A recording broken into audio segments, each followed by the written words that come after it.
जय जय रघुवीर समर्थ।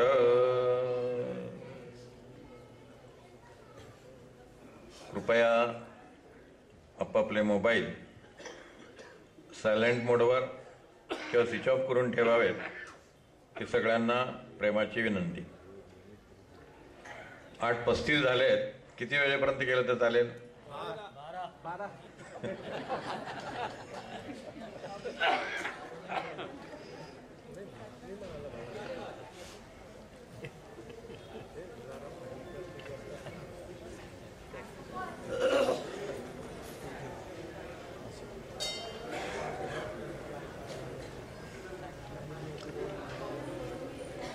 या मठाचे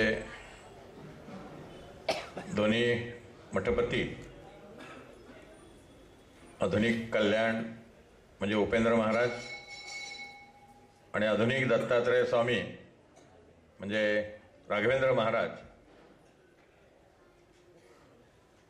श्रीमंत भूषण स्वामींच्या मातोश्री परमपूज्य वहिनी साहेब, संस्थानचे अध्यक्ष परमपूज्य श्रीमंत बाळासाहेब स्वामी, प्रचार प्रमुख आदरणीय मोहनबुवा आणि सर्व उपस्थित साधक माता, भगिनी आणि बंधूंनो, गेले 7 दिवस ह्या पादुका प्रचार दौऱ्याच्या निमित्तानं ग्रंथराज दासबोधातील वेगवेगळ्या समासांचं चिंतन आपण पाहत आहोत। मोठ्या संख्येने या सगळ्या कार्यक्रमाला सर्व समर्थ भक्तांची उपस्थिती होती। त्याचबरोबर एका पाठोपाठ एक कीर्तनं या ठिकाणी झाली। त्या कीर्तनाचाही आपण लाभ घेतला, संगीत सभेचा लाभ घेतला, रामधूनचा लाभ घेतला। असा श्रोता कुठेही मिळणार नाही हे अगदी माझं प्रामाणिक मत आहे। म्हणून मनपूर्वक समस्त श्रोत्यांना वंदन करतो आणि माझ्या चिंतनाला प्रारंभ करतो। 7व्या दशकातला 10वा समास आहे आणि तो समास देहांत निरूपणाचा आहे। दासबोधामध्ये मृत्यू संबंधीचे 2 समास आहे। 3ऱ्या दशकातला 9वा समास मृत्यू निरूपण। त्या समर्थाने मृत्यूने म्हणे हा संन्यासी, मृत्यूने म्हणे हा ब्राह्मण, मृत्यूने म्हणे वर्णावर्ण, मृत्यूने म्हणे सम्राट, असं सगळं वर्णन करून मरण कसं अटळ आणि अपरिहार्य आहे ते सांगितलेलं आहे। त्याचबरोबर देहांत निरूपण या समासामध्ये माणसाचं मरण कसं असावं या संबंधित विवेचन केलेलं आहे। मनाच्या श्लोकात सुद्धा मरे एकत्याचा दुजा शोक वाहे, अकस्मात तोही पुढे जात आहे, पुरे नाजनी लोभ रे क्षोभ त्याते, म्हणूनी जगी मागुता जन्म घेते, मनी मानव व्यर्थ चिंता वाहते, अकस्मात होणार होऊन जाते, घडे भोगणे सर्व ही कर्मयोगे, मती मंदते खेद मानी वियोगे, मना पाहता सत्य हे मृत्यभूमी, जिता बोलती सर्व ही जीव मी, चिरंजीव हे सर्व ही मानिताती, अकस्मात सांडोनिया सर्व जाती। असे 3 श्लोक मृत्यूचे येऊन जातात। याखेरीज आपल्या सगळ्या ग्रंथांमध्ये मृत्यूचा विचार आहे। चिरंजीव हे सर्व ही मानिताती, अकस्मात सांडोनिया सर्व जाती, पण जाईपर्यंत आपल्याला ते चिरंजीव समजत असतात। आपल्याला मरण येईल याची जाणीव कोणाला नसते। म्हणून मरणाचे स्मरण असावे, हरिभक्तीत सादर व्हावे असं समर्थांनी म्हटलेलं आहे। प्रत्येकाला वाटतं की मी अमरपंथ घेऊनच आलेलो आहे। समर्थांनी या सगळ्या गोष्टींची जाणीव भक्ताला करून दिलेली आहे। सल्लेखना म्हणून शब्द आहे जैन धर्मात। सल्लेखना याचा अर्थ मृत्यूची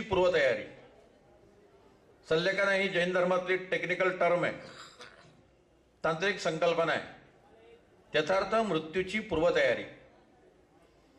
अनेक गोष्टींची आपण पूर्वतयारी करतो, आपल्या मृत्यूची पूर्वतयारी आपण कधी करत नाही. यक्ष प्रश्न आहेत महाभारतामध्ये.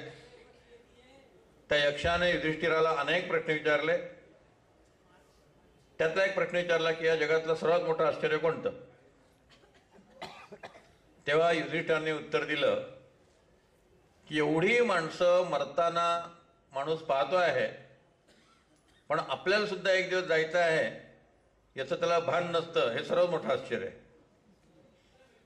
आपण मध्ये एका समासात पाहिलं, लोक मरमरो जाती, वडील गेले हे प्रचिती, मानत मानत निश्चिती काय मानिले. हे सगळं डोळ्याने दिसत आहे. काय या जगामध्ये सत्य आहे. सिकंदराने आपलं मृत्यूपत्र लिहिलं होतं.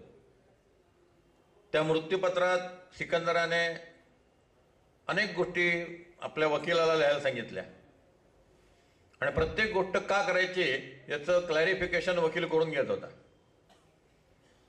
सिकंदरनं सांगितलं, माझी जी शवपेटी आहे त्या शवपेटीतनं माझे हात बाहेर काढा. ते नियमाच्या बाहेर आहे, असं बाहेर काढले जात नाहीत, पण त्याने माझे हात बाहेर ठेवा आणि मुठी उघड्या ठेवा. वकिलाने नोट केलं आणि विचारलं असं का करायचं. तेव्हा सांगण्यात आलं सिकंदराकडनं की जगाला कळू दे की मी अमाप संपत्ती मिळवली, अनेक राष्ट्र जिंकली, पण जाताना मी रिकाम्या हाताने गेलो. समर्थाने म्हटलं, येथील अवघे येथीची राहते, ऐसे प्रत्ययास येते, कोण काय घेऊन जाते सांगा नका. माणूस काही बरोबर नेत नाही, सगळं इथंच ठेवायला लागतं. आएगा जब भी बुलावा उसी का, छोडकर सब कुछ जाना पडेगा. काही बरोबर नेता येत नाही, सगळंच्या सगळं इथंच राहतं. तरी मनुष्याला केवढी मोठी हाव असते, केवढी मोठी आसक्ती असते. मृत्यू आपल्याकडनं सगळं हिरावून घेणार आहे. मग आपलं जीवन हे अशा पद्धतीने आपल्याला जगता आलं पाहिजे की शेवटचा क्षण आपल्याला आनंदात घालवता आला पाहिजे. त्याला तुकाराम महाराजांनी म्हटलंय, याच्यासाठी केला होता अट्टहास, शेवटचा दिवस गोड व्हावा. तुकाराम महाराजांना सुद्धा शेवटचा दिवस गोड व्हावा यासाठी अट्टहास करावा लागला. त्यांना सुद्धा प्रयत्न करावे लागले. मग आपल्याला जर तो शेवटचा क्षण साधायचा असेल, शांतपणे मृत्यू यावा अशी जर आपली इच्छा असेल, तर तो आपला हक्क आहे, तो आपला अधिकार आहे. आपल्याला तसं शांतपणे मरण येणं शक्य आहे, पण त्यासाठी पूर्वतयारीची अत्यंत गरज आहे. त्यासाठी एका आध्यात्मिक पद्धतीच्या जीवनशैलीची अत्यंत गरज आहे. आणि समर्थांनी आपल्यासमोर तोच आदर्श ठेवलेला आहे. देहांत निरूपण, मृत्यू कसा असावा. एक गोष्ट मी वाचली होती. एका गावात एक साधू आला होता. अनेक लोक त्या साधूला भेटत होते, अनेक प्रश्न विचारत होते, आपल्या शंकांचं निराकरण करून घेत होते. एका तरुणाला ही बातमी कळली. 30 वर्षाचा तरुण मुलगा होता, आध्यात्मिक प्रवृत्तीचा होता. त्याला वाटलं आपणही काही विचारावं, म्हणून एक दिवस तो त्या साधूकडे येऊन बसला. साधूने त्याच्याकडे पाहिलं. त्याने साधूला सांगितलं, अनेक लोक तुम्हाला भेटले, अनेकांना तुम्ही मार्गदर्शन केलं, मला काहीतरी सांगा. साधूने सांगितलं, तुला मी काहीच सांगणार नाही म्हटलं. त्याला एकदम ते अपमानास्पद वाटलं. आपण इतके पामर आहोत का, आपण इतके पातकी आहोत का. त्याने विचारलं, का बरं नाही सांगणार. तुला सांगून काय उपयोग नाही म्हटलं, तुला मी काहीच सांगणार नाही. का उपयोग नाही ते सांगणार नाही म्हटलं मी. फक्त तुला सांगण्यात काही अर्थ नाही आणि तुला सांगून काही उपयोग होणार नाही एवढंच मी सांगतो, बाकी मी काही सांगत नाही. तोही मुलगा जिद्दी होता. तर तुम्ही मला सांगू नका काही, मला उपदेश करू नका, मार्गदर्शन करू नका, पण त्याचा उपयोग का होणार नाही ते मला तुम्ही सांगितलं पाहिजेत. काय दोष आहे माझा? मी दुरुस्त करीन, बदलीन, स्वतःला सुधारेन. मला तुम्ही का सांगणार नाही आणि सांगून का उपयोग होणार नाही ते सांगितलंच पाहिजे. त्या साधूने सांगितलं, हे बघ, आज 8व्या दिवसा तुझं मरण आहे. भैरव भट्ट नव्हता, त्याला त्या मुलाचं जीवन बदलायचं होतं. त्याने सांगितलं, आजच्या 8व्या दिवसा पुढच्या बुधवारी तुझं मरण आहे म्हटलं. काय तुला सांगून उपयोग होणार आहे? काय सांगू तुला? काय तू करू शकणार आहेस? त्याला खूप धक्का बसला. घरी परत आला, चेहरा अस्वस्थ होता. बायकोच्या लक्षात आलं, नेहमीसारखा चेहरा नाही आहे. जिथं चेहरे वाचले जातात त्याला कुटुंब संस्था असं म्हणतात. नवरा ऑफिसमधनं आला की साहेबांचा मूड काय ते बायकोला बरोबर कळलं पाहिजे. बायकोला पाहिल्या पाहिल्या तिच्या मनातल्या भावभावना नवऱ्याला ओळखता आल्या पाहिजेत. तिने बरोबर ओळखलं. लहान मुलगा होता 2.5 वर्षाचा, तो झोपला आणि मग तिने आई, वडील आणि पत्नी या तिघांना बोलावून घेतलं आणि तिघांना सांगितलं की असं असं मला त्या साधूने सांगितलं आणि पुढच्या बुधवारी माझा मृत्यू आहे. माझ्या आयुष्यातले शेवटचे 7 दिवस आहेत. त्यांनी काय केलं, नंतरच्या 2 दिवसामध्ये महत्त्वाचं काम असं केलं, जे काही ठेवपावते असतील, जे काही पैसे असतील, ते सगळे पत्नीच्या आणि मुलाच्या नावावर केले. पहिलं कायदेशीर बाबी सगळ्या पूर्ण केल्या. घर बायकोच्या नावावर करून टाकलं, पैसे तिच्या नावावर करून टाकले. 2 दिवसानंतर त्याला असं एकदम हलकं वाटलं की त्याला एक महत्त्वाचं काम झालं. आता आपल्या पश्चात या लोकांचं काही अडणार नाही, याला कुठे हात पसरायला लागणार नाहीत. नंतर त्याने 2 दिवसात काय केलं, ज्या ज्या मित्रांनी त्याला खूप मदत केली, ज्या ज्या मित्रांनी त्यांना प्रेम दिलं, त्या सगळ्यांना भेटला. Vote of thanks. सगळ्यांना धन्यवाद दिले की तुमच्यामुळे जीवन इतकं सुखकर झालं, तुमच्यामुळे मी समाधाने जगू शकलो, माझ्या मनाचे अनेक कोपे मी तुमच्याजवळ मोकळे करत राहिलो, जागोजागी वेळोवेळी तुम्ही मला मदत करत राहिलात, सगळ्यांना धन्यवाद दिले. आणखी हलकं वाटलं. लक्षात आलं की काही लोकांशी आपण भांडलो सुद्धा, काही लोकांचा उगीच द्वेष सुद्धा केला. त्या लोकांना भेटला. 2 दिवस त्यात गेले. ज्यांच्याबद्दल काही प्रमाद झाले होते, मतभेद झाले होते, अकारण गैरसमज निर्माण झाले होते, मानसिक संदेहाचं वातावरण निर्माण झालेलं होतं, त्या सगळ्यांची क्षमा मागितली. त्या सगळ्यांना सांगितलं, शेवटचे असतील हेच शब्द उठी, लाख चुका असतील केल्या, केली पण प्रीती. Forget and forgive. काय चुकलं असेल विसरून जा. 6 दिवसानंतर त्याला इतका रिलीफ मिळाला, इतकं हलकं झालं. त्याला वाटलं ज्या माणसामुळे आपण इतक्या शांतपणे मरू शकतो आहे त्याला एकदा भेटू. पुन्हा त्या साधूकडे गेला. साधूने विचारलं, काय काय झालं, काय केलं? त्याने 6 दिवसाचा सगळे त्याचा कार्यक्रम काय काय झाला तो सांगितलं.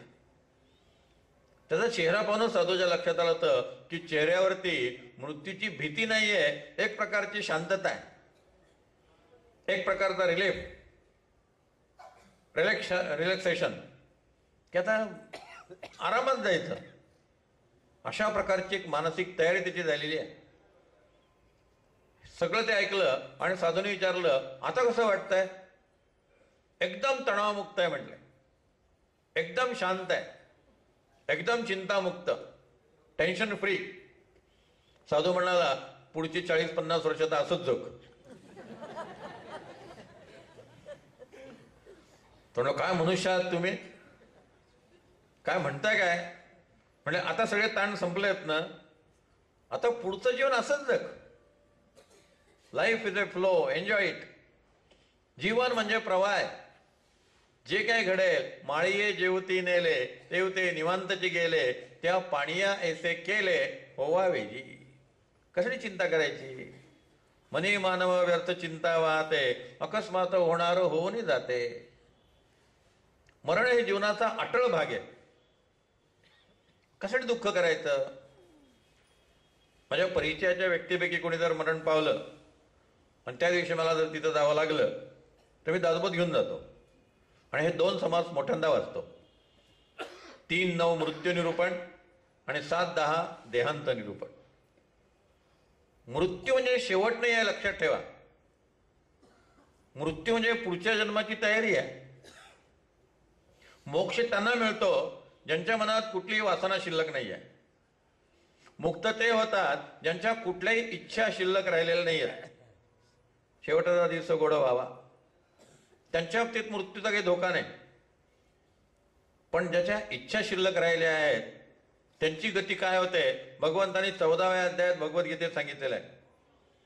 ऊर्ध्वं गच्छन्ति सत्त्वस्था मध्ये तिष्ठन्ति राजसा जगन्यगुणवृत्तिस्था अधो गच्छन्ति तामसा. जे सात्विक आहेत त्यांना ऊर्ध्वगती प्राप्त होते. माणसाचाच जन्म मिळतो पण सत्पुरुषाच्या घरात, साधू संतांच्या सहवासात, पवित्र वातावरणात, शुचीनाम श्रीमताम गेहे योग भ्रष्टोबी जायते असं भगवंताने गीतेत म्हटलंय. त्याप्रमाणे पवित्र कुळात जन्म मिळतो. मध्ये तिष्ठन्ति राजसा, रजुगुणी मनुष्याला मनुष्य जन्म मिळतो. पण कोणत्या कुटुंबात जन्माला येईल काही सांगता येत नाही. बारामतीत जन्माला आला तर काय होईल काही सांगता येत नाही. कुठली गती मिळेल आपल्या हातात काही नाही. गटांगळ्या खात राहतो. एखाद्या झोपडपट्टीत जन्म मिळेल, एखाद्या श्रीमंताच्या घरात जन्म मिळेल, पण सगळं वातावरण व्यसनी असेल, विलासी असेल, सतत ताणतणाव असतील, सतत स्पर्धा असेल, काही उपयोग नाही.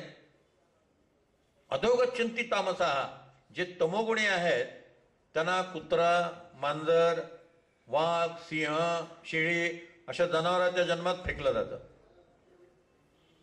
अत्यंत वाईट आहे. त्याला सर्पासारखे जन्म मिळतात. लोक दिसलो की ठेचूनच काढतात. जे पेरलं ते उगवलं.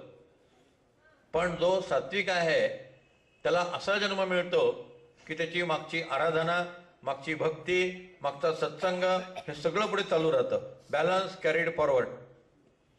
काही वाया जात नाही. सगळं बॅलन्स पुढे नेला जातो. मग अशा पद्धतीनं आपला जन्म जो आहे त्याचं सार्थक व्हावं यासाठी निर्दय ही जाणीव फक्त माणसाला असते, बाकी कोणालाही नसते. अशा प्रकारची काही आदर्श मरण मी पाहिलेली आहेत. माझे मित्र शिवाजीराव चौधरी शेवटी आजारी होते. त्यांना किडनी फेल्युअर झाल्यामुळे डायलिसिस करावं लागत होतं. दरवर्षी माझी 3 दिवसाची व्याख्यान मला ते ठेवायचे. जेव्हा त्यांचं डायलिसिस चालू होतं त्या काळात मी त्यांना भेटायला गेलो. तर ते मला म्हणाले की माझा मुलगा डॉक्टर आहे, सून डॉक्टर आहे, नातसून डॉक्टर आहे, नातू डॉक्टर आहे, सगळे घरात डॉक्टर आहेत. आता मी त्यांना सांगितलंय इथून पुढे मी डायलिसिस करणार नाही. मी तृप्त आहे, मी समाधानी आहे, मी शांत आहे. मला आता माझ्या पद्धतीने मरू द्या. आणि त्यांनी शांतपणे देह ठेवला. आमच्या सुषमाताई वाटवे होत्या, माधवनाथ स्वामींच्या शिष्या. त्यांना शेवटी कॅन्सर झाला होता. त्या 8-10 वर्ष कॅन्सरने आजारी होत्या. या कॅन्सरच्या 8-10 वर्षाच्या कालखंडामध्ये त्यांनी 14-15 पुस्तकं लिहिली, ती प्रसिद्ध केली, त्याचं वितरण केलं. मी जेव्हा त्यांना भेटायला जायचो तर त्या मला म्हणायच्या की माझ्या तरुणपणी मी परमेश्वराला प्रार्थना केली होती की मला कॅन्सर होऊ दे आणि मरण येऊ दे. म्हणजे मग कॅन्सरचं मरण याचा अर्थ मृत्यूची घंटा तरी वाजली. अचानक मृत्यू नाही. You have got pre intimation. Warning bell वाजली आहे. आणि वॉर्निंग बेल वाजल्यामुळे तुम्हाला मानसिक तयारी करण्यासाठी भगवंताने कालावधी दिलेला आहे केवढी चांगली सध्या, ज्यांना डॉक्टरांनी सांगितले की तुमचे शेवटचे 6 महिने आहेत, शेवटचे 4 महिने आहेत, ते लोक किती भाग्यवान आहेत. आपल्या इथे काय झालंय, मृत्यूचा बाऊ फार आहे. आणि याचं कारण त्या सिनेमामध्ये मरण दाखवतात ना, ते बॅकग्राऊंड म्युझिक, ढॅन ढॅन ढॅन, डॉक्टरांचे चेहरे, लगेच सगळ्या नातेवाईकांचे चेहरे, इतकी भीती निर्माण केली जाते, ब्रेन वॉशिंग केलं जातं. का मृत्यूचं एवढं भय असावं. हे शरीर पडलं, जशी सात्विक राजसिक तामसिक वृत्ती असेल तसं नवीन शरीर लगेच सुरू होणार आहे. स्वामी विवेकानंद म्हणतात, कित्येक ठिकाणी असं घडतं की मी एखाद्याला फोन करावा आणि पहिली बेल वाजायच्या आत त्यांनी फोन घ्यावा. हल्ली मोबाईलवर असतं तसं, मोबाईलवरती हातात काहीतरी व्हॉट्सअप वगैरे पाहत असतात, तेवढ्याच व्हायब्रेटिंग सुरू होतं, लगेच फोन घेतात, तिकडं बेल सुद्धा वाजत नाही. तसं इकडं शरीर पडतं आणि तिकडं नवीन शरीर मिळतं. गॅपच नाही काही, ताबडतोब पुनर्जन्म. इकडं मृत्यूचा शोक केला जातो, तिकडं जन्माचा आनंद साजरा केला जातो. इकडं शोक दुःख चालू असतं, रडणं चालू असतं, तिकडं आनंदाने पेढे वाटणं चालू असतं. आपल्या दृष्टीने तो मृत्यू आहे. त्या नाटकातलं काम संपलं, नवीन नाटक सुरू. एखाद्या चित्रपटामध्ये एक नट इथे ही भूमिका करतो, तिकडं ती भूमिका करतो. दोन्ही भूमिका परस्पर विरोधी असू शकतात. गंगा जमुनात दिलीप कुमारची भूमिका डाकूची आहे, शक्तीमध्ये पोलीस इन्स्पेक्टरची आहे. आता दिलीप कुमार डाकू आहे का पोलीस इन्स्पेक्टर आहे, तो दोन्ही नाही आहे. ही भूमिका करायची वाटली, ती भूमिका केली, त्या भूमिकेत बक्षीस मिळवलं, विषय संपला. जसं जीवन आहे तसं आपल्याला ऍक्टिंग म्हणून जगता आलं पाहिजे. विजयानंद म्हणून एक नट आहे, देवानंदचा भाऊ, तो रजनीशांतचा शिष्य आहे. जेव्हा तो ओशोनकडे गेला, त्याचा वाढदिवस होता, त्याने एक डायरी ओशोनकडे दिली आणि त्यांना सांगितलं की असं मला लिहून द्या की माझ्या अभिनयात सुधारणा होईल. फार सुधारणा होण्याची शक्यता नव्हती, पण त्याने आशा होती म्हणून ओशोंना म्हणाला, मला अशा प्रकारचा संदेश द्या की माझ्या अभिनयात काहीतरी सुधारणा होईल. ओशोने ती डायरी घेतली, त्याने मला काही कळत नाही अभिनयातलं, पण लिहून देतो. 2 छोटी छोटी वाक्य लिहिले. पहिलं वाक्य लिहिलं, live as you are acting. आणि खाली दुसरं वाक्य लिहिलं, act as you are living. असा अभिनय करा की जगत आहात, असं जगा की अभिनय. लीला आहे परमेश्वराची, संपलं. अशा पद्धतीनं जर मनुष्याने अलिप्तपणे आणि अनासक्त वृत्तीनं आपल्या जीवनाची घडी बसवली तर त्याला शांतपणे मरण स्वीकारता येतं. आणि त्याचबरोबर आपली प्रिय व्यक्ती जर मरण पावली तर ते सुद्धा तो शांतपणे सहन करू शकतो. स्वामी लोकांना माहिती आहे, मागच्याच वर्षी माझे जावई मरण पावले, डिसेंबरातच. 37 वर्षाचा तरुण मुलगा मोटरसायकलवरनं खाली कोसळला, ब्रेन हॅमरेज झालं आणि त्यात तो गेला. त्याचा 13वा दिवस होता तेव्हा माझी कराडात प्रवचनं सुरू होती. 10 दिवस मी थांबलो. मुलीला म्हटलं 10 दिवस शोक करायला परवानगी आहे, आता माझा विषय संपला, मला आता कल्याण स्वामींच्या 300व्या पुण्यतिथीनिमित्त 350 लोक पारणाला बसणार आहेत, त्याचं कार्यक्रमांचं आयोजन मी केलेलं आहे, मला कराडला गेलं पाहिजे. 10 दिवस शोक केला, थांबलो आणि लगेच कराडला गेलो. 13वा दिवस त्याचा होता तेव्हा कराडात माझी प्रवचनं सुरू होती. किती दिवस शोक करायचा, किती दिवस त्याच्यामध्ये अडकून राहायचं. लक्षात घेतलं पाहिजे की एखादा पाण्यावरली लाट निर्माण व्हावी आणि ती नाहीशी व्हावी, एखादा बुडबुडा निर्माण व्हावा आणि तो नाहीसा व्हावा, तशी माणसं उदयाला येतात आणि अस्ताला जातात. हा सगळा खेळ आहे, ही सगळी माया आहे, ही सगळी लीला आहे. या दृष्टीने जगाकडे पाहता आलं पाहिजे. हे सगळे तरंग आहेत. इतक्या साक्षीभावानं, इतक्या अलिप्तपणे आपल्याला जीवन जगता आलं पाहिजे.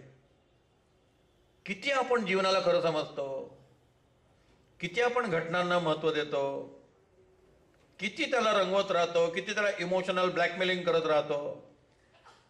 प्रत्येक गोष्टीचं इमोशनल ब्लॅकमेलिंग. प्रत्येक गोष्टीची भावविवस्था. सुरुवातीच्या समर्थांची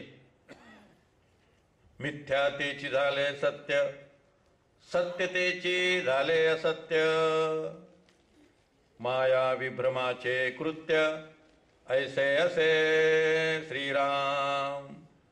सत्य कळाया कारणे बोलिली नाना निरूपणे, तरी उठे ना धरणे असत्याचे श्रीराम. असत्य अंतरी बिंबले न सांगता ते दृढ झाले, सत्य सोनी हरपले जेथील तेथे श्रीराम. वेदशास्त्रे पुराणे सांगती सत्याचा निश्चय करीती, तरी नये आत्मप्रचिती सत्य स्वरूप श्रीराम. सत्य सोनी अच्छा दिले मिथ्या असोनी सत्य झाले, ऐसे विपरीत वर्तले देखत देखता श्रीराम. ऐसी मायेची करणी कळो आले तत्क्षणी, सत्संगती निरूपणी विचार घेता श्रीराम. शंकराचार्यांपासून तर अगदी आत्ताहून गेलेल्या रामकृष्ण विवेकानंदांच्या पर्यंत सगळ्या संतांनी सांगितलेलं आहे की जग मिथ्या आहे आणि ब्रह्म सत्य आहे. जग माया आहे, ब्रह्म शाश्वत आहे. किती मनावर बिंबलं आपल्या, किती आपण या दृश्य जगताला खरं मानत असतो, किती आपण या दृश्य जगताशी एकरूप होऊन जातो. समर्थाने म्हटले कोणासी तर नाही बंधन, भ्रांतीस्तव भुलले जन, दृढ झाला देहाभिमान म्हणून या. असत्यांतरी बिंबले न सांगता ते दृढ झाले. केवढं पक्क झालं असत्य. मी देह आहे हे सर्वात मोठं असत्य आहे. सगळेजण सगळे प्रार्थनेत म्हणतात चिदानंद रूपः शिवोहम शिवोहम, न मे मृत्यु शंका न मे जाति भेदा, मदो नैव मे नैव मात्सर्य भावा, सदा मे समत्वम न मृत्युर्न बंधः, चिदानंद रूपः शिवोहम शिवोहम, अहम निर्विकल्पो निराकार रूपो, विभुर्व्याप सर्वत्र सर्वेन्द्रियाणि, सदा मे समत्वम न मृत्युर्न बंधः, चिदानंद रूपः शिवोहम शिवोहम. हे सगळं पाठपाठांतर असतं. प्रत्यक्षात थोडा मनुष्य सिरियस झाला की सगळे गंभीर, सगळे घाबरून जातात. जर आपल्याला कळलं की आपल्या घरातली एखादी व्यक्ती कॅन्सर झालेली आहे आणि ती 2-3 महिन्यांनी जाणार आहे, आपण सगळ्यांनी मिळून घरामध्ये अनुष्ठान का नाही करू. त्या व्यक्तीला सांगायचं आता दासबोध सतत वाचत राहा, ज्ञानेश्वरी वाचत राहा, तुकोबंत गाथा वाचत राहा, रामायण वाचत राहा, महाभारत वाचत राहा. पण असत्य अंतरी बिंबले न सांगता ते दृढ झाले. आपण ब्रह्म असून सुद्धा आपण देह आहोत हे इतकं मनामध्ये पक्क भिनलेलं आहे की मृत्यू म्हटलं गेलंच अंगावर काटा. पुन्हा जन्म मिळेल इच्छा आहेत ना.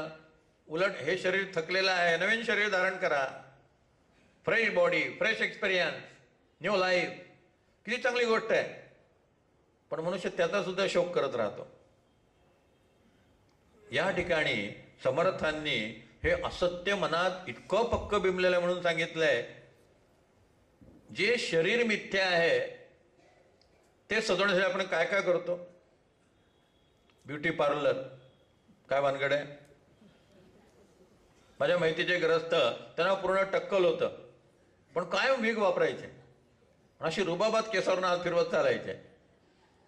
मी त्यांना म्हटलं हे बघा, ज्यांनी तुम्हाला पहिल्यांदा पाहिलेलं आहे त्यांना तुम्हाला टक्कल आहे माहिती नाही आहे, तर त्यांच्या दृष्टीने तुमचा विगचा काही उपयोग नाही. आणि तुम्हाला टक्कल आहे मला माहिती आहे, माझ्या दृष्टीने तुमच्या विगचा काही उपयोग नाही. इंदोरला मी गेलो होतो, व्याख्यान होती इंदोरला. एक दिवस एके ठिकाणी जेवायला निघालो होतो, तेव्हा पाठी पाहिली, एक ब्युटी पार्लर होतं. त्याचं नाव फार गोड होतं, नखरा ब्युटी पार्लर. न खरा, जो खरा नाही तो चेहरा. ते जुने गाणं होतं, असली नकली चेहरे देखे दिल पे सौ सौ पहरे देखे. अलीकडे गाणं, एक चेहरे पे कई चेहरे लगा लेते हैं लोक. एका चेहऱ्याने भागत नाही. याच्याजवळ एक चेहरा, त्याच्याजवळ एक चेहरा, हा आला की असा, तो आला की तसा, एक्सपर्ट होऊन जातो. मनुष्य मुखोट्यांच्या जगामध्ये वावरतो. असत्यांतरी बिंबले, न सांगता ते दृढ झाले. सत्य कळा या कारणे, केली नाना निरूपणे, तरी उठे ना धरणे मनी असत्याचे. माझी मुलगी 8वी मध्ये होती. बुधवारच्या दिवशी सगळी मुलींची शाळा होती, त्या शाळेत मुलं नव्हती, अहिल्यादेवी हायस्कूल. बुधवार दिवशी मुलींना गणवेशाला सुट्टी असायची. आणि गरिबाच्या मुली असायच्या, त्यांना कपडे धुवायला एक मध्ये सुट्टीचा दिवस. मग त्या वर्षी त्यांनी कुठलेही ड्रेस घातला तरी चालेल, गणवेश असलाच पाहिजे असं नाही. मग दर बुधवारी मुली अशा नटून थटून जायच्या. त्याचा एक बुधवार असा आला की नेमक्या महालक्ष्म्या. तर सगळ्या मुलींनी असं नटून थटून यायचं ठरवलं. सगळ्या फुलपाखरांनी वेगवेगळे रंग स्वीकारले. माझ्या मुलीने लिपस्टिक, नंतर नेल पॉलिश सगळं घेऊन आली होती अगदी. जेव्हा मी पाहिलं तिने ते सगळं आणलेलं आहे, मी तिला म्हटलं, मी तुला नेल पॉलिश लावून देऊ का? तिला फार आनंद वाटला की आपले वडील प्रवचनकार आहेत, मस्तपैकी नेल पॉलिश लावून देतील म्हणून तिने हात माझ्या पुढे गेला आणि मी थोडीशी अशी किंचित चाट त्याच्यावरनं मारली, किंचित ब्रश फिरवला आणि 5 वेळेस म्हटलं झालं आता. म्हटलं नेल पॉलिश लावलं असं वाटतच नाही. अगं नेल पॉलिश, मी तिला म्हटलं नेल पॉलिश लावलं हे कळता कामा नये, तुझे नख असे आहेत असं लोकांना वाटलं पाहिजे, त्याला मेकअप म्हणतात. म्हटलं मेकअप याचा अर्थ काय? गाडी 4 तास लेट होती, ती आता 1.5 तासच लेट झाली, पण बिफोर टाइम नाही येणार गाडी. मेकअप केला म्हणजे काय, फारच लेट होती, ती जरा कमी लेट झाली. म्हटलं लिपस्टिक सुद्धा म्हटलं अशी लावायची असते की ओठाला लिपस्टिक लावलेली नाहीये, हे त्या मुलीचे नॅचरल ओठ आहेत असं वाटलं पाहिजे, याला मेकअप म्हणतात. म्हटले बाबा तुम्हाला काही कळत नाही, इकडे आणा म्हटलं. सगळं लिपस्टिक लावली हे तर कळलं पाहिजे, नेल पॉलिश लावलंय हे तर कळलं पाहिजे. म्हटले किती माणसाला मुखोट्यांची आवड आहे. आपण जसे आहोत तसे दिसू नये यासाठी माणसाने इतकी धडपड का करावी? असत्यांतरी बिंबले, न सांगता ते दृढ झाले. जसे तसे आपण ओपन कार का नसावं? एवढ्या मुखोट्याची काय गरज आहे? माणसाला कृत्रिमतेची अत्यंत आवड आहे. एका पोल्ट्री फार्म मध्ये मी गेलो होतो, माझ्या मित्रानेच काढली होती. तशी पोल्ट्री फार्म मला दाखवत होता आणि त्याच्यात सगळं वर्णन करत होता. मग बोलता त्याने सांगितलं की हे पक्षी जे आहेत ते पक्षी म्हणतात, सगळ्या कोंबड्यांना पक्षी म्हणतात. तर हे जे पक्षी आहेत ज्यांना इतकंच टेम्परेचर लागतं, यापेक्षा जास्ती टेम्परेचर थोडं जरी वाढलं किंवा थोडं जरी कमी झालं तरी पक्षी मरून जातात. म्हटले एकदा 150 पक्षी मेले, एकदा 50 पक्षी मेले, त्यांना फार जपायला लागतं. मी त्यांना सहज विचारलं की हे पक्षी जर एवढे दुबळे आहेत तर यांच्या अंड्यात ताकद कुठून येते? दुबळे पक्षी बलवान अंड कसं घालतात? तर त्याने मला सांगितलं त्यांच्या अंड्यात दम असतोय. तुम्हाला कुणी सांगितलं? म्हटलं मग तुम्ही हे का करता? पैसा भरपूर मिळतो. म्हटले लोक मूर्ख आहेत. संडे होया मंडे, रोज खाऊ अंडे, रोज जाहिरात असते, लोक वेड्यासारखे घेतात. त्यांनी सांगितलं एक मुठभर जर शेंगदाणे खाल्ले तर त्यातनं जेवढी शक्ती मिळेल त्याच्या 1 शक्ती एका अंड्यामध्ये असते. पण लाईफ इतकं आर्टिफिशियल झालेलं आहे. कृत्रिम हसणं, कृत्रिम शेकहँड, कृत्रिम रिलेशन, कृत्रिम पार्टी, कृत्रिम अभिनंदन, कृत्रिम शोकसभा, सगळं लाईफ आर्टिफिशियल झालेलं आहे. आणि त्यामुळे सत्य निघूनच गेलेलं आहे. वास्तवतेपासनं आपण अतिशय दूर चाललेले आहोत. मग अशा प्रकारचं खोटं हसायचं, खोटं बोलायचं, खोटं सांगायचं, मग त्याची सवय इतकी लागून जाते की मनुष्य असत्याला निर्ढावून जातो. आपण खोटं बोलतो त्याला काही वाटत नाही. अनेक ठिकाणी मी पाहतो तरुण मुलं असतात, त्यांच्याकडे जेवायला गेलं की तेवढा जेवताना फोन येतो. तो लगेच म्हणतो मी जरा मीटिंगमध्ये आहे, तुम्हाला नंतर फोन करीन. आता तू मीटिंगमध्ये आहेस का? खोटं बोलायची इतकी सवय लागून जाते की आपलं खोटं बोलणं आहे हे लक्षात येत नाही, आपला स्मार्टनेस आहे असं वाटायला लागतं आणि सगळं शेवटी केव्हा तरी अंगाशी येतं. म्हणून समर्थाने म्हटलंय, मना सत्य ते सत्य वाचे वदावे, मना मिथ्य ते मिथ्य सोडून द्यावे, न बोले मदा मिथ्य वाचा त्रिवाचा, जगी धन्यतो दास सर्वोत्तमाचा, सदा आर्दवी प्रिय जो सर्व लोकी, सदा सर्वदा सत्यवादी विवेकी. जीवनात इतकं असत्य शिरून जातं की मग खोटेपणा हे जीवनाचं स्वरूप होऊन जातं. पण जेव्हा शेवटचा काळ येतो तर हे सगळे हिशोब चुकते करायला लागतात. मग हे सगळं जे असत्य बिंबिलेलं आहे की जग खोटं असून खरं वाटतं आणि ब्रह्म असून दिसत नाही, त्याच्यासाठी संत संग आणि निरूपण सांगितलंय. मागा झाले निरूपण, देखिले आपणासी आपण, तेने बाणली खूण परमार्थाची श्रीराम. प्रारब्धी टाकिला देहो, बोधे फिटला संदेहो, आताची पडो अथवा राहो, मिथ्या कळेवर श्रीराम. ज्ञानियांचे जे शरीर, ते मिथ्यत्वे निर्विकार, जेथे पडे तेची सार, पुण्यभूमी श्रीराम. साधू दर्शने पावन तीर्थ, पुरती त्यांचे मनोरथ, साधू न येता जिणे व्यर्थ, तया पुण्यक्षेत्राचे श्रीराम. ज्या ठिकाणी साधूंचं शरीर पडतं त्याला तीर्थक्षेत्राचं महात्म्य प्राप्त होतं. तुकाराम महाराजांच्या निर्याणाच्या आधी देहूमध्ये कोण जात होतं? काय देऊची कीर्ती होती?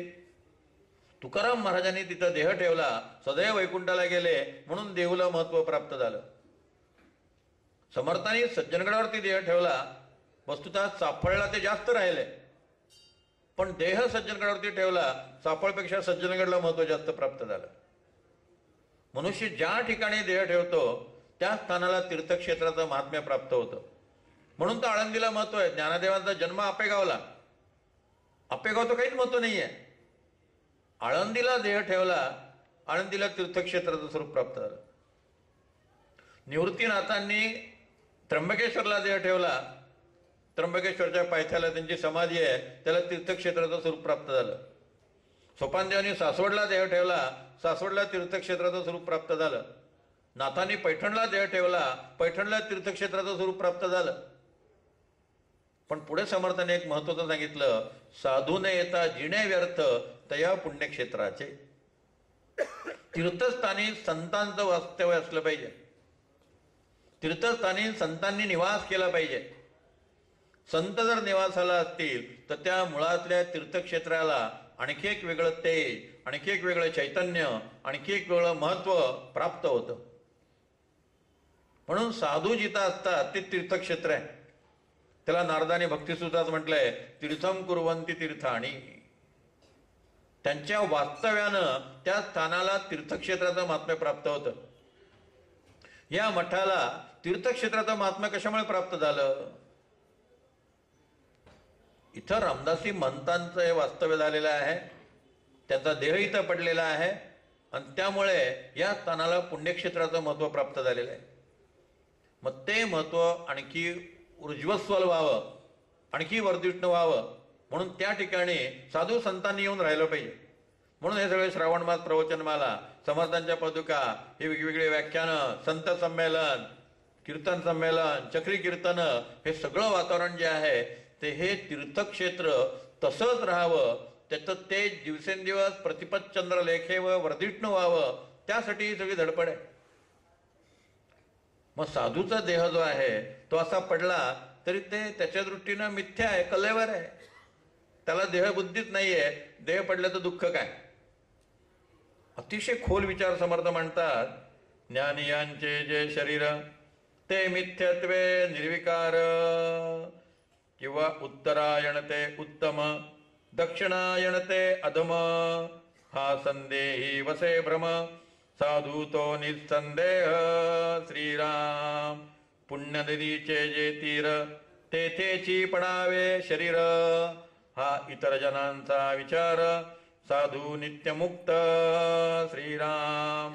शुक्लपद उत्तरायण, गृही दीप दिवा मरण अंती रहावे स्मरण गती कारणे श्रीराम इतुके न लगे योगियासी तो जीतची मुक्त पुण्यराशी तिळांजुळी पाप पुण्यासी दिदली तेणे श्रीराम देहाचा अंत बरा आला देह सुखरूप गेला म्हणती त्यासी धन्य झाला अज्ञान जन श्रीराम जनांचे विपरीत मत अंती भेटतो भगवंत ऐसे कल्पून घात करीती स्वये श्रीराम. केवढं लॉजिकल स्पष्टीकरण आहे बघा. केवढा तर्कशुद्ध मुद्दा समर्थाने मांडलेला आहे. इथं अंधश्रद्धा निर्मूलन आहे की बघा. सगळं अंधश्रद्धा निर्मूलन आहे. चांगल्या नदीच्या काठी मरण आलं की म्हणतात फार चांगलं मरण झालं. काय बघा ना हो, नेमके एकादशीला गेले, काय छान झालं. काशीला बॉम्बस्फोट झाला त्यातच गेले, बरं झालं. काशीत गेले, आता त्यांना गती प्राप्त होईल. समर्थ म्हणतात या सगळ्या अंधश्रद्धा आहेत. उत्तरायण ते उत्तम, दक्षिणायन ते अधम. आपल्याकडे समज आहे उत्तरायणात मरण आलं की फार चांगलं. सगळे संत दक्षिणायनमध्ये गेलेले आहेत. शुद्ध पक्षात मरण आलं की फार चांगलं, वद्य पक्षात मरण आलं की वाईट. सगळ्या संतांनी वद्य पक्षात देह ठेवलेला आहे. ज्ञानेश्वर महाराज कार्तिक वद्य त्रयोदशी, समर्थ रामदास माघ वद्य नवमी, गोंदवलेकर महाराज मार्गशीर्ष वद्य दशमी, तुकाराम महाराज फाल्गुन वद्य द्वितीया, एकनाथ महाराज फाल्गुन वद्य षष्टी. त्यांना काय सद्गती मिळाली नाही? साधूला कसलं काय आलंय? तुम्ही कसं जीवन जगता याच्यावरती तुमचा अंतकाळ अवलंबून आहे. एक मराठीत म्हण आहे, वीर पहावा रणी, साधू ओळखावा मरणी. वीराचं मूल्यमापन मैदानात आणि साधूचं मूल्यमापन अंतकाळी. आत्ता आपले आमचे अनंतराव आठवले, वरदानंद भारती पूर्वकल्पना देऊन शांतपणे देह ठेवला. आत्ता 10 वर्ष झाले त्यांना जाऊन. आणि त्यांनी देह ठेवला त्या त्यांच्या शिष्या कल्याणी ते नामदोशी या तिथं त्यांच्या जवळच होत्या. पूर्ण कल्पना दिली होती. एकादशी केव्हा आहे, त्रयोदशी केव्हा आहे, सगळी माहिती विचारली होती. माझ्या खोलीत कोणी येऊ नका म्हणून बजावून सांगितलं होतं. जेव्हा 3 तास झाले अप्पा म्हणजे अनंतरावून बाहेर येत नाहीत, तेव्हा कल्याणी त्यांनी दार उघडलं. तेव्हा अप्पांचा एक हात गंगेवरती होता, एक हात विष्णूच्या पायापाशी होता आणि मस्तक विष्णूच्या दुसऱ्या पायापाशी होतं. बराच वेळ पाहिला अप्पा हलत नाही आहेत, त्याच अवस्थेत आहेत. त्या स्वतः डॉक्टरांचीच पत्नी असल्यामुळे त्याने नाडी पाहिली आणि त्यांच्या लक्षात आलं अप्पांनी या जगाचा निरोप घेतलेला आहे. पण अशा पद्धतीने जाता येतं.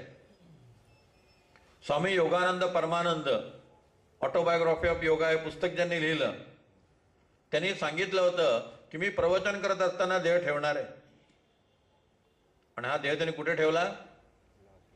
अमेरिकेतल्या सॅन फ्रान्सिस्कोला. व्याख्यान देत होते, व्याख्यानासाठी उभे होते आणि उभे असताना सांगितलं की माझा मृत्यू मला दिसतो आहे, माझा अंतकाळ जवळ आलेला आहे, पण मी आनंदात आहे, मी आनंदाने या शरीराचा त्याग करत आहे, असं म्हणून खाली कोसळले आणि संपलं. सांगून देह ठेवला. ज्ञानदेवांनी वयाच्या 22व्या वर्षी देह ठेवला, निवृत्तीनाथांनी 24व्या वर्षी, सोपानदेवांनी 20व्या वर्षी आणि मुक्ताबाईंनी 18व्या वर्षी. केवढं जगाच्या इतिहासातला महान चमत्कार आहे. विवेकानंद 39व्या वर्षी गेले, शंकराचार्य 32व्या वर्षी गेले, गुलाबराव महाराज 33व्या वर्षी गेले, तुकाराम महाराज 42व्या वर्षी गेले. शांतपणे देह ठेवला. साधूला जन्मच नाहीये तर मृत्यू कसा असेल? म्हणून आमच्या त्या मृत्यूला भगवद्गीतेमध्ये वस्त्रांतर म्हटलेलं आहे. हे वस्त्र बदललं आणि नवीन वस्त्र घातलं, संपलं, वस्त्रांतर झालं. वस्त्रांतराचा आपण कधी शोक केलाय का? उलट नवीन कपडे आले की आपण जुने कपडे पहिल्यांदा काढतो, नवीन परिधान करतो, लगेच फोटो काढून घेतो, व्हॉट्सअप पाठवला सगळ्यांना, नव्या ड्रेसमधला फोटो. मग त्याचं जर आपण स्वागत करतो तर मग जुनी वस्त्र बदलली शरीराची आणि नवीन शरीराची वस्त्र धारण केली. अशा पद्धतीनं आपल्याला मृत्यूकडे पाहता आलं पाहिजे. माणसाची समजूत काय असते, दिवसा मरण आलं फार छान झालं, रात्री आलं असतं तर काय झालं असतं, का घरामध्ये दिवा लावला असताना आलं बरं फार छान झालं, शुद्ध पक्षात आलं बरं फार छान झालं, उत्तरायणात गेलं बरं फार छान झालं. समर्थ म्हणतात बाह्य चिन्हाशी काहीही संबंध नाही. अंधश्रद्धा निर्मूलनाचं हा समाज मूर्तिमंत उदाहरण आहे की नाही सांगा. पूर्ण समर्थ लॉजिकल स्पष्टीकरण करतात. गीतेतले श्लोक घेतलेत, उत्तरायण, दिवा, गृही, दीप, हे सगळे जी वर्णनं आहेत, शुद्ध पक्ष, वद्य पक्ष, शुक्ल पक्ष, ही सगळी वर्णनं भगवद्गीतेतल्या 8व्या अध्यायातले श्लोक आहेत. त्या श्लोकांचा संदर्भ समर्थाने घेतलेला आहे आणि सांगितलंय की तुकेनं लगे योगी असी, ही बंधनं योग्याला अजिबात नाही आहेत. तो या सगळ्याच्या पलीकडे आहे. ही बाह्य चिन्ह खरंच महत्वाची आहेत का? कृष्णाला नेमकं काय म्हणायचं आहे? या 2 श्लोकांचं फार सुंदर विवेचन गीता दर्शनमध्ये रजनीशांनी केलेलं आहे. म्हणतात नाभी, आपण जर उभं राहिलं तर नाभी हा आपला मध्यबिंदू आहे. कुंडलिनी शक्ती जेव्हा नाभीपासून वर धावत असते ते त्याला उत्तरायण म्हणतात. कुंडलिनी शक्ती जेव्हा नाभीपासून खाली धावत असते तेव्हा त्याला दक्षिणायन म्हणतात. ऊर्ध्वगामी असणं म्हणजे उत्तरायण, अधोगामी असणं म्हणजे दक्षिणायन. जो आध्यात्मिक चिंतनामध्ये असतो, भगवंताच्या अनुसंधानात असतो, त्याला मरण आलं की त्याची गती ऊर्ध्वगामी असते, तो उत्तरायणात गेला. जो विषय चिंतन करतो, कामविकारामध्ये अडकलेला असतो, मरताना त्याचे प्राण खालच्या मार्गाने बाहेर पडतात, ती अधोगती झाली. अधोगच्छन्ति तामसा, ती कुंडलिनी शक्ती अधोगामी झाली, ते दक्षिणायन झालं. गृही मरण असावं, रस्त्यावर कुठेतरी मरून पडू नये, याचा अर्थ असा अंतर्मुख असताना मरण यावं, बहिर्मुख असताना मरण येऊ नये.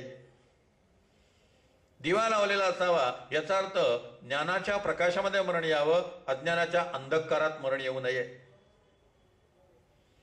अग्नी असावा, धूर नसावा असं म्हटलेलं आहे. धूर हा नेहमी अधोगामी असतो. चूल प्रकरण संपलं आता, पण आमच्या वहिनी साहेबांना आठवत असेल, गडावर त्या चुलीवरती स्वयंपाक करत होता आणि आमची त्याच्या हातचा स्वयंपाक खाल्लेला आहे. चूल पेटवताना अग्नी जर पेटला तर तो वर असतो आणि धूर असतो तो खाली असतो. धूर हा अधोगामी आहे, अग्नी हा ऊर्ध्वगामी आहे. तुम्ही काय काडी पेटवा नुसती अशी धरा, तो अग्नी खाली जाणार नाही, वरती जाईल. मशाल हातामध्ये धरा, अग्नी वरती जाईल, धूर खाली येईल. मरताना अग्नी असावा, धूर नसावा, याचा अर्थ मेधाशक्ती ऊर्ध्वगामी असावी, अधोगामी नसावी. ही चिन्ह अशा प्रकारे आध्यात्मिक संकेत सांगणारी आहेत. नदी काठी असावं याचा अर्थ नदी सतत वाहती असते, तसं मनुष्याचं जीवन प्रवाही असावं. स्टॅग्नंट वॉटर नसावं, साठलेलं मलूल झालेलं पाणी नसावं, शेवाळा झालेलं गढूळ पाणी नसावं. याचा अर्थ जीवन स्वच्छ असावं, वाहत्या पाण्यासारखं स्वच्छ असावं. रूपकात्मक आहे. पण या रूपकात्मकचं आपण काय करून टाकले, कॉम्पाऊंड तयार करून टाकले, वॉटर टाईट कंपार्टमेंट्स करून टाकले. आणि मग असं मरण म्हणजे चांगलं, तसं मरण म्हणजे वाईट. समर्थांचा त्याची काही गरज नाही आहे. कबीराच्या जीवनातला एक प्रसंग आहे. कबीर मुळातला काशीचा, काशी हे कबीरांचं मुळातलं गाव. काशीला मरण आलं की माणसाला मुक्ती मिळते. काशीपासून 20 कोसावरती मगहर नावाचं गाव आहे. जशी काशीची ख्याती आहे की काशीत मरण पावला की भगवान शंकर त्याच्या कानात रामाचा मंत्र सांगतात आणि मग तो शांतपणे मोक्षाला जातो, गती पावी जेती. तसं मगहरची कीर्ती अशी होती, मगहर मरे सो गदा होय. जो मगहरमध्ये मरतो त्याला पुढचा जन्म कोणाचा मिळतो, गाढवाचा. मगहर मरे सो गदा होय अशी धारणा होती लोकांची. जेव्हा कबीरांचा अंतकाळ आला तेव्हा कबीराने घोषणा केली, मी आता मगहरला जाणार पण तिथंच देह ठेवणार. अंधश्रद्धा निर्मूलनावाल्यांनी लक्षात घ्यावं. त्यांनी आम्हाला अंधश्रद्धा नाहीशी करण्यासाठी काही सांगायची गरज नाही आहे. आमच्या समर्थांनी, आमच्या तुकोबारायांनी, आमच्या कबीरांनी, आमच्या नानकांनी, आमच्या संतांनी आमची अंधश्रद्धा पूर्ण नाहीशी केलेली आहे. आम्ही काही बावळट लोक नाही आहोत. केवढं लॉजिकल आहे कबीराचं. मरताना तो मगरला निघाला. कबीराने मगहरमध्ये मरू नये म्हणून शिष्याने धडपड केली की तिकडे जाऊन मरू नका, आमचे गुरु पुढच्या जन्मी गाढव होतील, आम्हाला फार वाईट वाटेल. प्रत्यक्ष दिल्लीचा बादशाह सांगायला आला की कृपा करून मगहरमध्ये मरू नका. कबीराने उत्तर दिलं, शांत मन ही काशी है, अशांत मन ही मगहर है. मरताना ज्याचं मन अशांत आहे तो गाढवाच्या योनीला जाईल. मरताना ज्याचं मन शांत आहे तो मुक्त होईल. मी शांतपणे मरणार आहे. कबीराने मगहरमध्ये देह ठेवला. झोपडीमध्ये होता.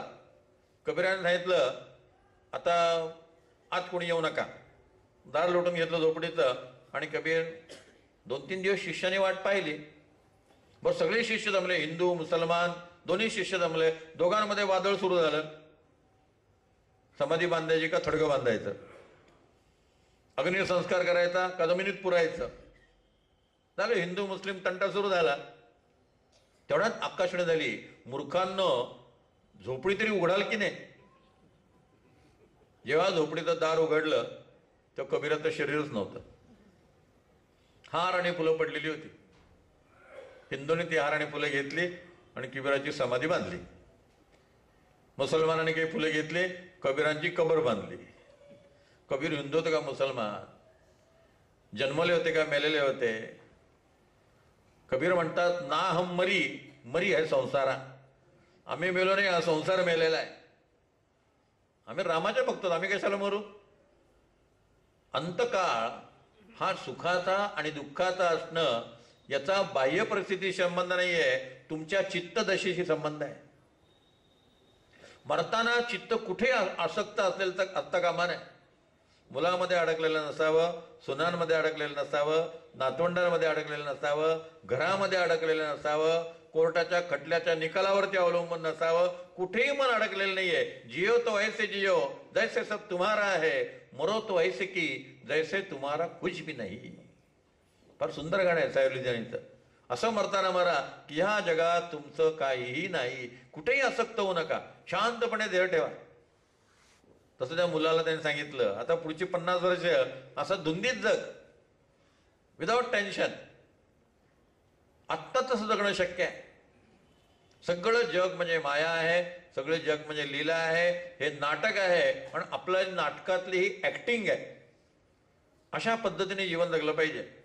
म्हणून समर्थांनी पुढे म्हटलेलं आहे, जनांचे विपरीत मत अंती भेटतो भगवंत, ऐसे कल्पून घात करीती आपुला स्वये. श्रीराम गीता सार्थक नाही केले, व्यर्थ आयुष्य निघून गेले. मुळी धान्याची नाही पेरिले, ते उगवेल कैसे. श्रीराम जरी केले ईश्वर भजन, तरीच होई जे पावन. जैसे व्यवहारिता धान्य, राशी माथा लाभे. श्रीराम दिदल्या वीण पाविजेना, पेरिल्या वीण उगवेना.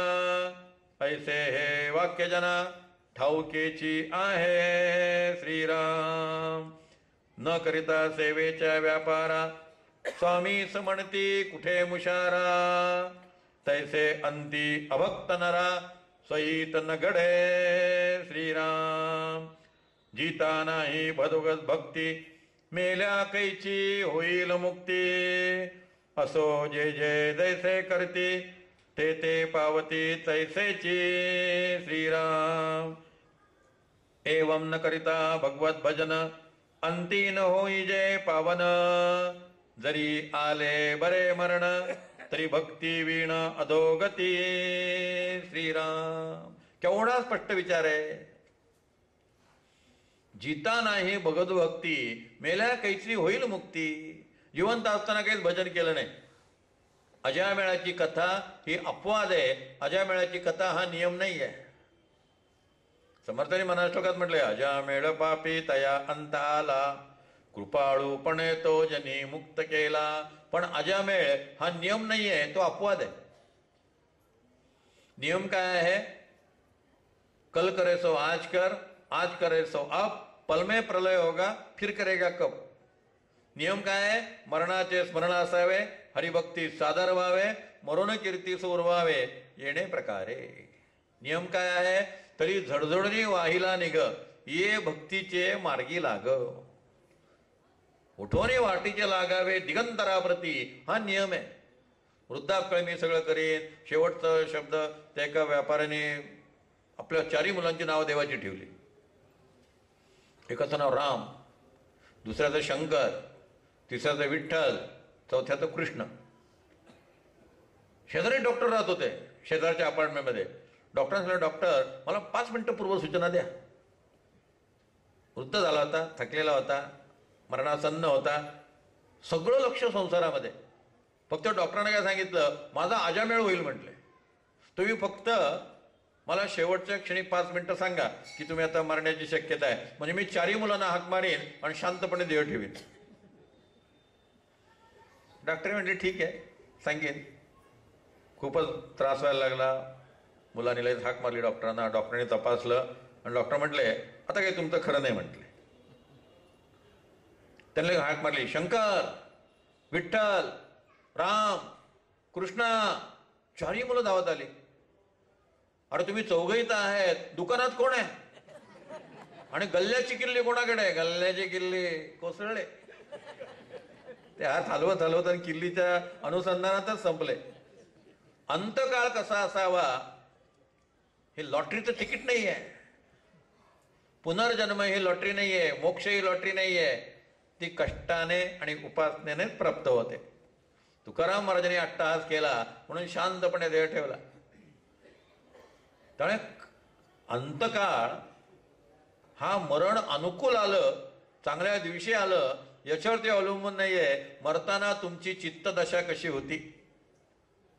मरताना तुम्ही भगवंताच्या चिंतनात गेला का? मरताना तुम्ही प्रसन्नपणे गेलात का? तर ते आदर्श मरण. आणि साधूला तर कुठलेच ते नाहीये. All rules.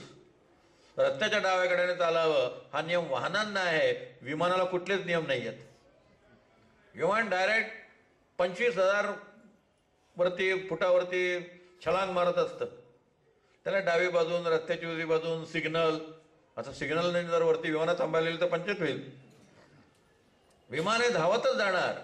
मग साधूला या सगळ्या बाहेरच्या नियमांचं कुठलंही बंधन नाही हे सांगताना समर्थ म्हणतात, जे का जीवनमुक्त ज्ञानी त्यांचे शरीर पडोरानी अथवा पडो स्मशानी तरी ते धन्य श्रीराम. साधूचा देह कितपतला अथवा श्वानादिकी बक्षिला, हे प्रशस्त नवटे जनाला मंदबुद्धीस्तव श्रीराम. अंतबरा नवेची म्हणून कष्टी होती इतर जन, परिपे बापुडे अज्ञान नेणती वर्म श्रीराम. जो जन्मलाच नाही ठाईचा त्यास मृत्यू येईल कैचा, विवेक बळे जन्म मृत्याचा घोट भरिला जेणे श्रीराम. तो जित असताच मेला मरणास मारुनी ज्याला, जन्म मृत्य न स्मरे त्याला विवेक बळे श्रीराम. सद्गुरूचा जो अंकित साधक तेने केलाची करावा विवेक, विवेक केलिया तर्क फुटे निरूपणे श्रीराम. जो संतासी शरण गेला तो संतची होनी ठेला, इतर जनास उपेगा आला कृपाळूपणे श्रीराम. सत्संगाचा उपाय सांगितलेला आहे. साधूच्या संगतीत राहा. साधूला कसं का मरण येईना? आपल्याला असं वाटतं असं कसं काय झालं. मध्ये चिंच पोकळे म्हणून विदर्भातलं गाव आहे, तिथे एका साधूला लोकांनी तुकडे तुकडे करून मारून टाकलं. समर्थ म्हणतात, साधूचा देह खितपला अथवा श्वानादिकांनी भक्षिला, हे प्रशस्त न वटे जनाला मंदबुद्धीस्तव. कोणाचा अंत कसा येईल सांगता येत नाही. स्वामी रामतीर्थांना अपघाती मरण आलं. स्वामी रामतीर्थ नदीमध्ये स्नान करत होते. ज्या शिळेवर बसून ते स्नान करत होते, गंगेला प्रचंड ओढ होती, प्रचंड जोरात प्रवाह चालू होता. त्यांचा पाय निसटला, ते गंगेत पडले, पोहता येत नव्हतं. त्यांनी ओरडून आपल्या शिष्याला सांगितलं, अरे मी जातो आहे, आनंदात राहा, मी चाललो मस्तपैकी. आनंदात गेले, अपघाती मरण आलं. स्वामी विवेकानंदांचे गुरुबंधू होते स्वामी त्रिगुणातीतानंद. ते अमेरिकेमध्ये व्याख्यानात येत होते.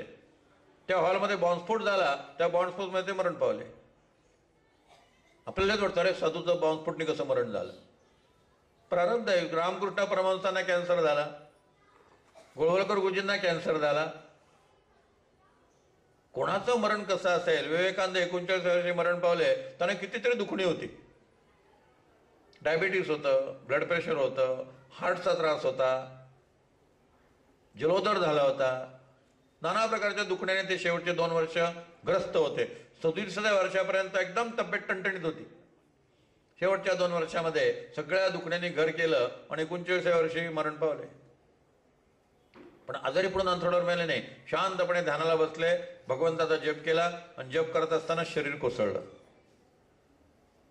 कोणाचं मरण कसं असेल, एखाद्या घटनेवरनं आपल्याला त्याचं मूल्यमापन करता येत नाही. आणि साधूंच्या बाबतीत आपण काही ठरवू नये. साधूचं मरण हे जन्मच नसल्यामुळे जसं जीवन ही माया आहे, तसं त्याचं मरण हे सुद्धा माया आहे. मग अशी भावना होण्यासाठी संतांच्या संगतीत राहा. आणि संतांच्या संगतीत राहा म्हणत असताना शेवटचा एक मुद्दा सांगितला आहे, ज्याचा सगळ्या सार्थात चुकीचा अर्थ दिलेला आहे, तो आपण नीट समजावून घेऊन थांबू. पुढे समर्थाने शेवटी म्हटलेलं आहे,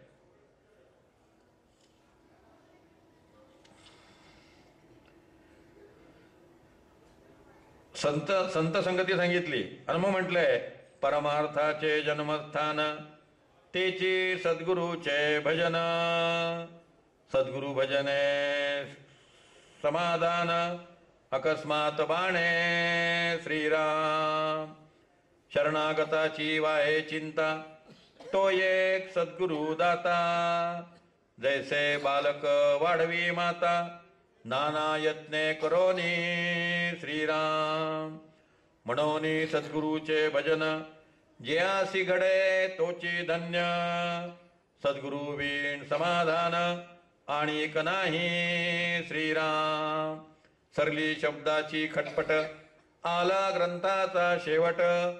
येथे सांगितले स्पष्ट सद्गुरु भजन श्रीराम. सद्गुरु भजना परते काही मोक्षदायक दुसरे नाही. जयास नमने त्याही अवलोकावी गुरुगीता श्रीराम. इति श्रीदासबोधे गुरुशिष्य संवादे देहांत निरूपण नाम समास 10वा श्रीराम. सरली शब्दाची खटपट आला ग्रंथाचा शेवट. येथे सांगितले स्पष्ट सद्गुरु भजन. सगळ्या लोकांनी सार्थदासबोधामध्ये याचा चुकीचा अनुवाद दिलेला आहे की ग्रंथाचा शेवट आलेला आहे, आता शब्दांचं प्रयोजन संपलेलं आहे, जसा तसा शाब्दिक अर्थ दिलेला आहे. याचा असा अर्थ नाही. आधीच्या 3-4 ओव्या बघा. परमार्थाचे जन्मस्थान त्याची सद्गुरूचे भजन. ज्या क्षणी तुमच्या जीवनात सद्गुरू आले तो तुमचा जन्मदिवस आहे. जोसेफाईन मॅक्लिऑड विवेकानंदांची शिष्य होती. तिने विवेकानंदांना सर्वात पहिल्यांदा 28 नोव्हेंबर 1895 साली पाहिलं. तिला जर कोणी विचारलं तुझा वाढदिवस कोणता, ती म्हणायची 28/11/95. दिसायची तर खूप मोठी आहे आणि ती 3 वर्षापूर्वीची तारीख सांगायची. ती म्हणायची ज्या दिवशी मी विवेकानंदांना पाहिलं, ज्या दिवशी मी विवेकानंदांचं व्याख्यान ऐकलं, तो माझा जन्मदिवस आहे, तो माझा पुनर्जन्म आहे. बुद्धांचा एक शिष्य होता, 73 वर्षाचा होता. कोणी विचारलं तुमचं वय किती आहे, तो म्हणायचा 5 वर्ष. लोकांच्या काही वेड्यात करताय का, आम्हाला मूर्ख समजता का, एवढे मोठे 5 वर्ष काय सांगताय. म्हणजे 5 वर्षापूर्वी बुद्धांचा अनुग्रह झाला, तो माझा जन्मदिवस आहे. अनुग्रहित साधकाने जन्मदिवस साजरा करू नये, त्याने अनुग्रहाचा दिवस साजरा करावा. ज्या दिवशी गुरुकृपा झाली तो त्याचा जन्मदिवस आहे. आणि सरली शब्दाची खटपट आला ग्रंथाचा शेवट. येथे सांगितले स्पष्ट सद्गुरु भजन. याचा अर्थ एकदा सद्गुरू जीवनामध्ये आले की ग्रंथाचं प्रयोजन संपलं, शब्दांची खटपट संपली. कल्याण स्वामींचं उदाहरण आहे ना, गडावटलीच कथा आहे. कल्याण स्वामी दासबोध वाचायचे नाहीत. सारवायला सांगितलं सारवलं, गायची धार काढायला सांगितली धार काढली, पाणी आणायला सांगितलं अंड्यातनं पाणी आणलं. बाकीचे लोक म्हणायला लागले हा ओझ्याचा बैल आहे म्हटले. आम्ही कशी दासबोध पारायण करतो, 500 पारायण 1000 पारायण. हा लेखक तर दासबोध सुद्धा वाचत नाही, नुसता ओझ्याचा बैल आहे, काबाड कष्ट करत राहतो. ज्ञान कसं झालं समर्थांना विचारा. म्हणून आम्ही सेवकजन सेवेकरिता झाले ज्ञान. सेवेने ज्ञान प्राप्त होतं, पुस्तक वाचून ज्ञान प्राप्त होत नाही. सेवा केली पाहिजे, सद्गुरूची सेवा घडली पाहिजे. समर्थ जवळ आले असताना तुम्ही दासबोध वाचत बसणार का त्यांच्या पायाजवळ बसणार? सगळे शिष्य दासबोध वाचत बसायचे, कल्याण स्वामी समर्थांच्या पायाजवळ होते. शेवटी समर्थांनी शिष्यांची परीक्षा घेतली आणि सकाळी सगळे शिष्य त्या ओरीमध्ये बसले असताना म्हणाले, का रे सकाळपासून मी एक ओवी आठवतोय, मला ती ओवी पूर्ण काही आठवत नाही. किती वाचले तुम्ही दासबोध? कोणी जास्त वाचलाय? स्वामीजी 1500, एक म्हटलं 1200, एक म्हटलं 500, एक म्हटलं 800. केवढी पारायण झालीत लोकांची. समर्थ म्हटले असं आहे बघा, ऐसा सद्गुरू पूर्णपणे हा पहिला चरण आहे, पुढचं मला आठवत नाही. सगळ्यांच्या दांड्या गुल, कोणाला सांगता येणार. समर्थ म्हटले हो 1200 उठा, हो 1500 उठा, कोणाला सांगता येणार. अरे तो कल्याण कुठे आहे? कल्याण सारवत होता, तसा शेणाचा हात घेऊन आला. महाराज मी इथं आहे. अरे कल्याणा, तुला काही अक्कल आहे का? एवढे ज्ञानी बसलेली आहेत आणि शेणाचा हात घेऊन आलात. अरे मूर्ख, हात तरी धुनी आहे. शिष्याना फार बरं वाटलं, झालं आपल्या देखत कल्याणाला झापलं. हात बीत धुवून कल्याण स्वामी आला. अरे तू ते दासबोध किती वेळा वाचलाय? म्हटलं महाराज तुम्ही पारायण तुम्ही सांगत होता आणि मी लिहित होतो तेव्हा पहिल्यांदा, आणि तुम्ही चुका दुरुस्त करायला सांगितल्या लिहिलेल्या तो दुसऱ्यांदा. 2 पारायण म्हटले झाली. मग तर तुला काही विचारायलाच नको म्हटले. अरे सकाळपासून पूर्ण वेळ आठवत नाहीये. ऐसा सद्गुरू पूर्णपणे हा पहिला चरण आहे. कल्याण म्हटले स्वामीजी दशक 7 समाज 1 ओवी 18 ऐसा सद्गुरू पूर्णपणे तुटे भेदाची कडसणी देहे विण लोटांगणी तया सद्गुरूसी, अशी ती ओवी आहे. समज बघा रे का थापा मारतोय नुसता. दासबोध काढला बरोबर तीच ओवी आणि ते सगळं निघालं. तेव्हा समर्थांनी त्या शिष्यांना सांगितलं की खरा दासबोध हा जगतोय, तुम्ही नुसती पारायण करताय. सद्गुरू जीवनामध्ये आल्यानंतर कुठले ग्रंथ पाहणार आहात? भगवद्गीतेमध्ये भगवंताने अर्जुनाला म्हटलं 18व्या अध्यायात, सर्व धर्मान परित्यज्य मामेकम शरणं व्रज अहम त्वाम सर्व पापेभ्यो मोक्षयिष्यामि मा शुच. सर्व धर्मांचा कसा परित्याग करायचा? थोडं समजून घ्या. का धर्म टाकून द्यायचा? अहो धर्म संस्थापनेसाठी ज्यांचा जन्म झालाय ते म्हणतात सर्व धर्मान परित्यज्य. याचा अर्थ अर्जुन वेगवेगळ्या धर्मग्रंथातले संदर्भ कृष्णाला देतो आहे आणि असं असं वर्णसंकर होईल, अशा अशा स्त्रिया भ्रष्ट होतील, असं असं सगळं नष्ट होईल, माझ्यामुळे हे सगळं पाप होईल, असे सगळे रेफरन्स देतोय. भगवंत म्हणतात सगळे धर्म बाजूला ठेव आणि मी सांगेल तसं ऐक. उद्या स्वामींनी एखाद्या रामदासी माणसाला एखादं विशिष्ट काम सांगितलं पण तो जर दासबोधातले रेफरन्स सांगायला लागला तर स्वामी काय म्हणतील? दासबोध बाजूला ठेव, मी सांगतो ते ऐक आधी. कारण आत्ताचा जो प्रसंग आहे त्या प्रसंगाला नेमकं काय केलं पाहिजे हे स्वामीजींना माहिती आहे. तुम्ही कुठेतरी उभी समोर द्याल आणि त्याप्रमाणे वागायला जाल तसं चालणार नाही. धर्म हा क्षणाक्षणाला बदलणारा असू शकतो. शस्त्र हातात नसेल तर मारू नये हे सगळं खरं आहे, पण करण्यासारखा नालायक मनुष्य असेल तर ताबडतोब मारलं पाहिजे, हे तितकंच खरं आहे. इथं लक्षात ठेवा की धर्मशास्त्राचा संदर्भ कोणाला द्यायचा? बाकीच्या लोकांना द्यायचा. सद्गुरूंना धर्मशास्त्र शिकवायचं नाही. नाही तुम्ही सद्गुरूंना दासबोधातली वचन देऊन शिकवायला लागाल. सरली शब्दाची खटपट आला ग्रंथाचा शेवट, येथे सांगितले स्पष्ट सद्गुरू भजन. शरणागताची वाहे चिंता, तो एक सद्गुरू दाता, जैसे बालक वाढवी माता, नाना यत्ने करोनी. आई जसं मुलाला वाढवते, आई जशी मुलाची काळजी घेते, गार इंडते आकाशी चित्त तिचे पिलापाशी, तसे सद्गुरू आपल्या शिष्याची पूर्ण काळजी घेत असतात. सद्गुरू भजना परते दुसरा कुठलाही मोक्ष नाही. केव्हा तरी अनंतराव आठवलेंचं चरित्र वाचा, त्यांच्या नातीने लिहिलेलं आहे. फार सुंदर चरित्र लिहिलेलं आहे. तेजोनिधी या नावाचं चरित्र आहे. त्याला माझी प्रस्तावना आहे. त्या तेजोनिधीमध्ये लक्षात येतं अनंतराव आठवलेंनी काय केलं, फक्त ते दासगुणू महाराजांच्या बरोबर राहिले, दुसरी कुठलीही सेवा नाही. सतत दासगुणू महाराजांच्या बरोबर राहिले, त्यांची सेवा केली. एका सद्गुरूच्या भजनापरते, एका सद्गुरूच्या सेवेपरते दुसरी कुठलीही साधना नाही. छगन काका बारटक्क्यांनी काय केलं, ते सतत अनंतरावांच्या बरोबर आणि दासगुणू महाराजांच्या बरोबर राहिले. विवेकानंदाने काय केलं, 5.5 वर्ष रामकृष्णांच्या बरोबर राहिले, त्यांच्या बरोबर राहून साधना केली. रामकृष्णांना भेटण्यापूर्वी 1000 ग्रंथ वाचले होते, ते सगळं वाचलेलं वाया गेलं.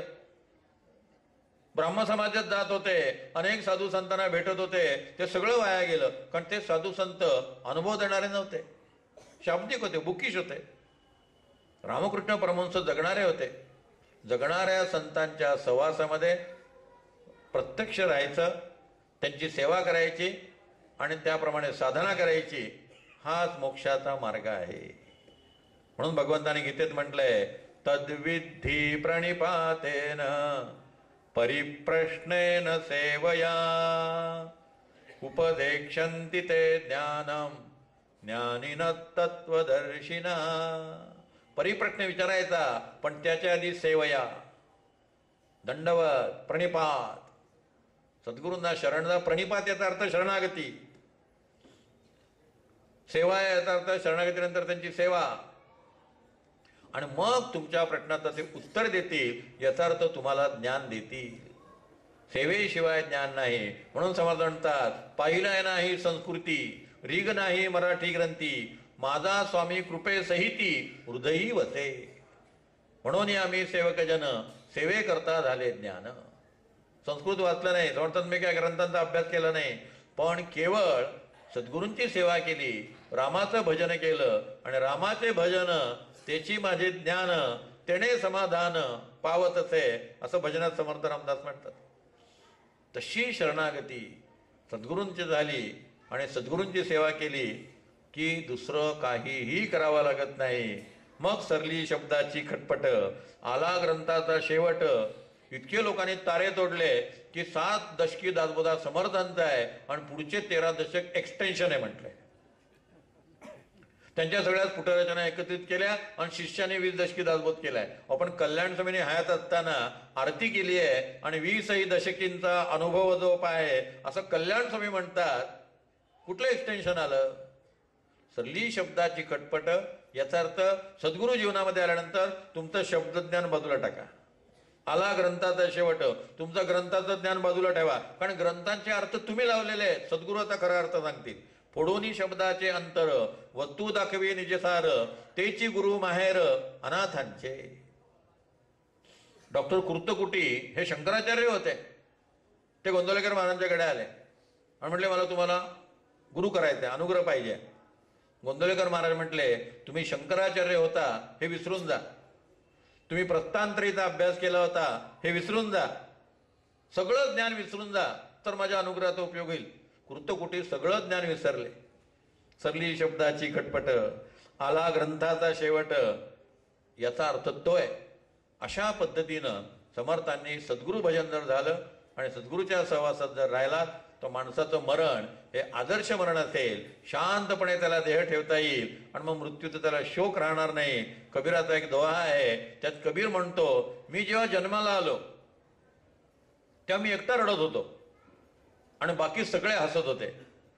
मरताना मी असं मरीन की सगळे लोक रडत असतील आणि मी एकटा हसत हसत मरेन. एकच छोटी गोष्ट सांगतो आणि थांबतो. 2 फकीर होते, मोठे अवलिया होते. त्यांचं हास्य क्लब असल्यासारखंच होतं. एकच काम होतं, सकाळी बाजारपेठेत जेव्हा गर्दी असायची भाजी खरेदी करायला, तेव्हा बाजारात यायचे आणि मोठमोठ्याला हसायला लागायचे. त्यांचं पण सगळे हसायला लागायचे. सगळीकडे आनंद पेरायचा. बस हास्य पेरा, हास्य उगवा. सतत आनंदात राहायचे, सगळे लोक हसायचे. त्याचा एक सुफी मरण पावला. सगळ्या गावाने त्याचा अग्निसंस्कार करायचा ठरवला. दुसऱ्या सुफीने त्याला अग्नी दिला. यांनी मरताना काय केलं होतं, आपल्या सगळ्या कपड्यांमध्ये फटाके भरले होते. बुसनाळे, भुईचक्र, सुदर्शन चक्र हे सगळं कपड्यामध्ये भरून ठेवलं होतं. जेव्हा अग्नी लागला तर एकदम फटाके वाजायला लागले, फटाक फटाक, एकदम भुसनाळ्याचा अग्नी, तुषार उडायला लागले, सगळं रोषणे सुरू झाली, एकदम दिवाळी सुरू झाली. सगळे पुन्हा हसायला लागले. हा सुफी संत हसायला लागला. तो म्हणला, त्याने मला सांगितलं होतं की मरताना सुद्धा आनंदात लोकांना राहू देत, म्हणून माझ्या अंगात फटाके भरून ठेव, म्हणजे मी मस्तपैकी आनंदाने मरीन. जीवनामध्ये कशा प्रकारे जीवन जगावं ते आम्हाला समर्थाने शिकवलंच, पण कसं मरावं हे सुद्धा 7:10 आणि 3:9 यामध्ये शिकवलं. मुद्दाम आपण आज शेवटचा दिवस आहे म्हणून त्या दृष्टीनं हा सुद्धा जीवनाचा एक महत्त्वाचा भाग आपण लक्षात घेतला पाहिजे आणि आपला शेवटचा दिवस गोड व्हावा यासाठी मरणाचे स्मरण ठेवावे, अशा प्रकारचा हा समर्थांचा संदेश. आपण गेले 7 दिवस दीर्घकाळ थांबत आहात. सगळ्या गाड्या राईट टाइम सुटत होत्या, प्रवचनाची गाडी कायम लेट असायची. पण प्रवचनाची गाडी लेट झाली म्हणून आपण लेटला नाहीत. बिना लेटे हुए, बिना सोए हुए, सजग चित्त से, एकाग्रता से आपने मेरी बातें सुन ली. आपके लिए मेरे प्रति अंतःकरण में धन्यवाद की भावना है. सबके हृदयस्थ परमेश्वर को मनपूर्वक प्रणाम करते हुए मेरे वाणी को विराम.